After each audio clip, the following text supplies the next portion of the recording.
Take a look at that. Our chicken ready to go. We started adding our vegetables. The zucchini's in. We've already added the garlic. You guys can't smell it at home, but I sure can here. It's delicious. So we're gonna add the vegetables that are like gonna take the longest.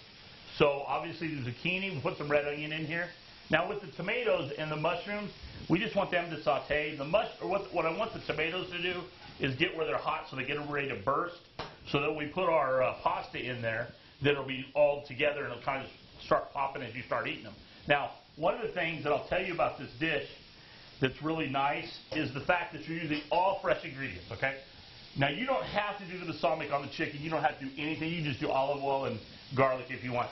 I just like the Tuscan herb because it puts all those kind of flavor of Italy in there, and you get that nice flavor. And it's one of the nice things where you're not throwing a bunch of salt at this thing. It's a little bit, but a lot of that flavor comes from their oils. And if you guys go in, they have so many different flavors for you. They have all kinds of balsamics in there. I'm throwing some of the sweet peppers in now. I was going to tell you, one of the reasons I chose these sweet peppers, as you can see, is because this thing has a lot of green in it, all right? So the zucchini, the basil.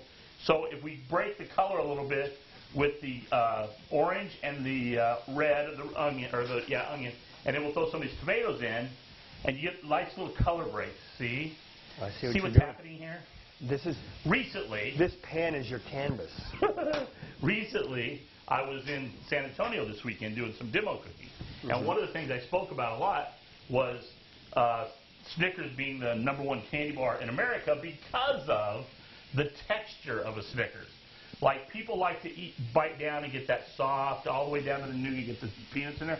Kind of the same thing here with the color. You want all these different colors coming alive on the plate, because when you add your pasta to it, your pasta is going to be kind of a duller color like the chicken. So that's going to make your reds, your oranges, all that stick out. Make it pop a little bit. Does that make sense? And why do you do your mushrooms at the very end? You don't want them. I don't want them mushy. Yeah. I don't want them I want to saute them down where they cook nice, but not, to mush. And one of the things that I always get asked a lot, I'm going to put some salt and pepper here. One of the things they get asked a lot is, because a lot of people obviously don't flip pans like this. Man, all you need is a spatula. You can move this around however you want. The key is moving it around. Can I give it a try? Absolutely. I know you were showing off one time. I've been watching you a little bit. Yeah, you do that good. This is what happens when you do all kinds of segments in here. You learn these things. You know well. Huh? You do. You're kind of a show pony. Hashtag show pony, right? We're going to take a quick break. We're going to be right back with more. We're going to add the pasta. We're going to serve it up, and I get to eat it, and that's going to be great.